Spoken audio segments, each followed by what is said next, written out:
नमस्कार, न्यूज 18 के इस डिजिटल प्लेटफॉर्म पर आप सभी का बहुत स्वागत। आपके साथ मैं हूं जैस्मिन शर्मा और बात करेंगे एक ऐसी खबर की जो हर एक भारतीय के साथ, हर एक नागरिक के साथ जुड़ी हुई है। बात करेंगे कोविड वैक्सीन का हार्ट अटैक से क्या वाकई कोई संबंध है या नहीं। केंद्रीय स्वास्थ्य और परिवार कल्याण मंत्रालय ने बुधवार को जारी एक प्रेस नोट में यह कहा है कि कोविड-19 वैक्सीन और देश में अचानक हार्ट अटैक के कारण से हो रही मौतों के बीच कोई सीधा संबंध नहीं है। मंत्रालय ने यह कहा है कि भारतीय चिकित्सा अनुसंधान परिषद यानी कि आईसीएमआर और राष्ट्रीय रोग नियंत्रण केंद्र यानी कि एनसीडीसी के किए गए दो अलग अलग अध्ययनों यानी कि स्टडीज में इसकी पुष्टि हुई है। मंत्रालय ने आगे ये कहा है कि भारत में कोविड-19 का टीका सुरक्षित और प्रभावशाली है और इसके गंभीर दुष्प्रभाव यानी कि इसके कुछ साइड इफेक्ट्स के मामले बहुत कम देखने को मिले हैं। अमूमन जो विशेषज्ञ हैं उनका ये कहना है कि वैक्सीन के कुछ ना कुछ साइड इफेक्ट्स हमेशा होते हैं, लेकिन जरूरी नहीं कि बहुत सिवियर हो, हमारी बॉडी उन्हें झेलने की क्षमता रखती है। सरकार के मुताबिक अचानक हार्ट अटैक से हो रही मौतों का संबंध आनुवंशिकी, जीवन शैली, पहले से मौजूद बीमारियां और कोविड के बाद हुई परेशानियों से हो सकता है।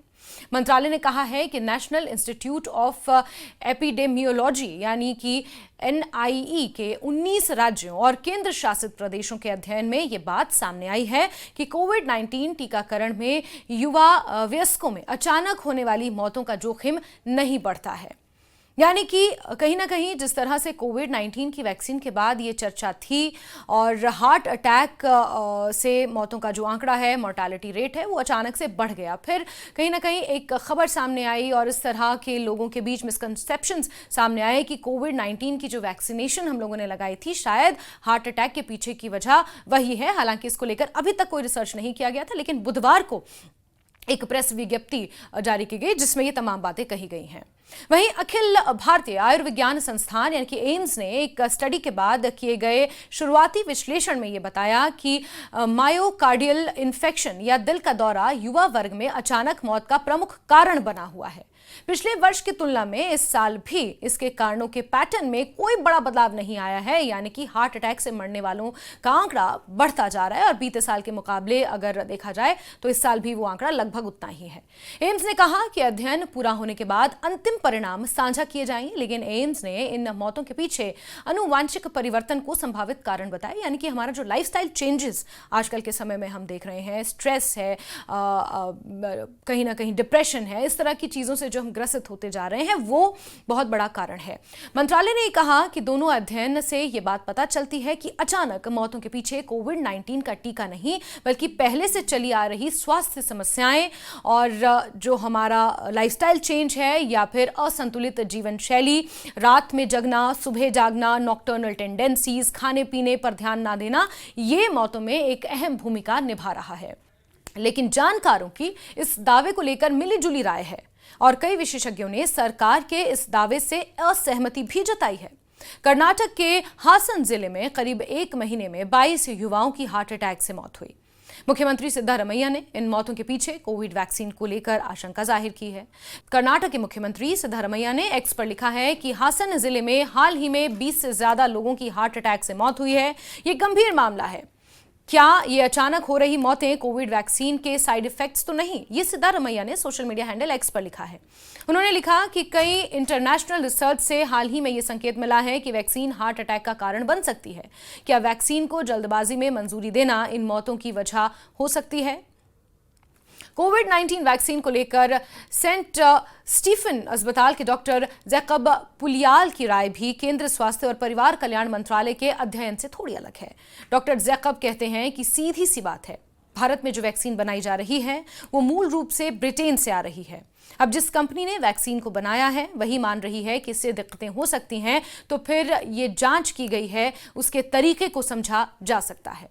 उन्होंने कहा कि केंद्रीय स्वास्थ्य मंत्रालय किस तरह से जांच कर रहा है, किस वैक्सीन की जांच की जा रही है और उनके जांच का क्या तरीका है। ऐसे में ये कहना कि ब्रिटेन वाली दिक्कत भारत में नहीं हो रही, ये बातें सभी लोगों के समझ में आती हैं। कोरोना की वैक्सीन बनाने वाली फार्मास्यूटिकल कंपनी एस्ट्राजेनेका ने करीब 1 साल पहले इस बात को माना था कि उनके वैक्सीन के गंभीर साइड इफेक्ट्स भी हो सकते हैं, लेकिन इसका मतलब ये नहीं कि वो सीधे हार्ट अटैक कर दें या हार्ट अटैक से लिंक्ड हैं। इस पर स्टडी की जा रही है। कंपनी ने ब्रिटेन के हाई कोर्ट में इस बात को माना था कि वैक्सीन के कारण किसी को थ्राइम्बोसिस विद थ्राइम्बोसाइटोपेनिया सिंड्रोम जैसी स्थिति हो सकती है। इसके कारण लोगों में रक्त के थक्के बन जाते हैं और रक्त प्लेटलेट यानी कि ब्लड प्लेटलेट की संख्या कम हो जाती है। ऐसे में ब्रेन स्ट्रोक और कार्डियक अरेस्ट होने की आशंकाएं बढ़ जाती हैं।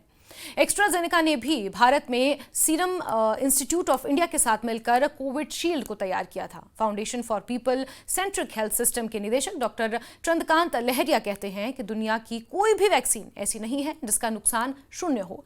सभी का कुछ ना कुछ तो है, तो इस वैक्सीन का भी साइड इफेक्ट हो सकता है। डॉक्टर लहरिया कहते हैं कि एक ही वैक्सीन अलग अलग जगहों पर अलग अलग तरह से प्रभाव और दुष्प्रभाव डालती है। ऐसे में कोई जरूरी नहीं है कि वैक्सीन का जो दुष्प्रभाव यूरोपियन देशों में पड़े वही एशियाई देशों में भी दिखाई दे। ये इसलिए होता है क्योंकि सभी की जीवन शैली अलग है। उन्होंने कहा कि तीसरी बात ये देखा जाता है कि जनसंख्या के अनुसार पहले हार्ट अटैक होते थे और अब इतने हो रहे हैं। अगर इसके रेट में बदलाव है तो फिर दिक्कत है, अन्यथा नहीं। यानी कि उन्होंने कहा है कि आपको कंपैरेटिव स्टडी करनी होगी कि पहले के मुकाबले कितने हार्ट अटैक होते थे और कोविड वैक्सीन लगाने के बाद जनसंख्या में कितने हार्ट अटैक्स बढ़े हैं या फिर कम हुए हैं। इन सभी पैमानों पर रखकर केंद्रीय स्वास्थ्य मंत्रालय की रिपोर्ट को देखा जा सकता है। डॉक्टर लहरिया ये भी कहते हैं कि mRNA वैक्सीन में कई जगहों पर हार्ट अटैक की बात सामने आई, लेकिन भारत में इसका कोई वैज्ञानिक प्रमाण अभी तक नहीं मिला है। और जो TTS यानी कि रक्त के थक्के जमने की बात हो रही है, उसका भी भारत में कोई प्रमाण नहीं है। युवाओं की हार्ट अटैक से हो रही मौत को लेकर भले ही ICMR ने कोविड-19 के टीके को क्लीन चिट दे दी हो, लेकिन यूरोपियन सोसाइटी ऑफ कार्डियोलॉजी की राय इससे बिल्कुल अलग है। यूरोपियन सोसाइटी ऑफ कार्डियोलॉजी ने अपने एक शोध में पाया कि मायोकार्डिटिक्स से हो रही मौतों और कोविड-19 का टीके के बीच एक गहरा संबंध होने की आशंका है। ब्रिटिश हार्ट फाउंडेशन के अनुसार कोविड-19 टीकों का मायोकार्डिटिस और पेरिकार्डिटिस के बीच संबंध है। हालांकि ये बहुत कम है, लेकिन यूके की ग्रीन बुक ऑन वैक्सीन के अनुसार ये 25 वर्ष से कम के युवा पुरुषों में अधिक है। पेरिकार्डिटिस हृदय के चारों ओर की परत की सूजन है, जबकि मायोकार्डिटिस हृदय की मांसपेशियों की सूजन है। फाउंडेशन के अनुसार पहली डोज की तुलना में दूसरे डोज में अधिक जोखिम पाया गया। 2 कंपनियों की दवाओं का जिक्र करते हुए बताया गया कि ये जोखिम 10,000 में से 1 लोगों को हो सकता है। हालांकि यूके की medicines and health care products regulatory agency का कहना है कि अधिकांश लोगों के लिए कोविड-19 वैक्सीन लगवाने के लाभ किसी जोखिम की तुलना में अधिक हैं। भारत में पिछले साल में दिल संबंधी बीमारी के कारण मौतों की कई घटनाएं सामने आई। कई लोगों को अचानक बैठे बैठे नाचते कसरत करते अटैक आने के वीडियोज भी लगातार सामने आए हैं। वीडियो में दिख रहा है कि लोग हार्ट अटैक के कारण अचानक गिर जाते हैं और उनकी मौत हो जाती है। इनमें से कई लोगों की उम्र तो बेहद कम थी। युवाओं और किशोरों में भी हार्ट अटैक बढ़ते हुए पाए गए।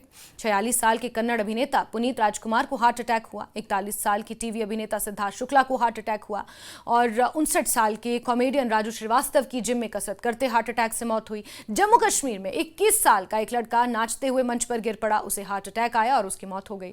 मुंबई में गरबा खेलते हुए 35 साल के शख्स की हार्ट अटैक से मौत हुई। 33 साल के एक जिम ट्रेनर बैठे बैठे बेहोश हो गए, हार्ट अटैक से मौत हो गई।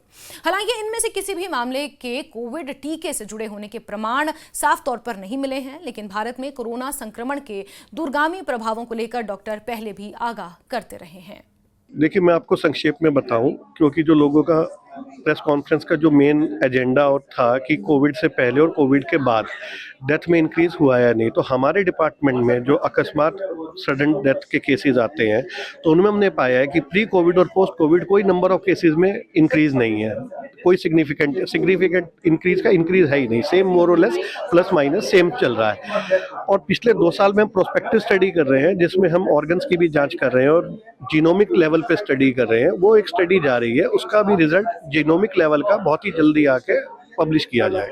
अभी तक जो जिसमें हम पूरा जिसे कहते हैं पूरा माइक्रोस्कोपी से लेके और virtual autopsy, verbal autopsy, CT scan भी किया है बॉडी का, और अब डीएनए स्टडी चल रही है। अब तक हम 30 अप्रैल तक लगभग 230 सैंपल कर चुके हैं, जिनका हम डाटा कंपाइल किया है। बाकी ये ऑनगोइंग स्टडी है, अब ये 1-1.5 साल और चलेगी, और ताकि डाटा साइज बड़ा हो सके और हम और फर्दर साइंटिफिक जिसे कहते हैं वैलिडेटेड रिजल्ट तक पहुंच सके।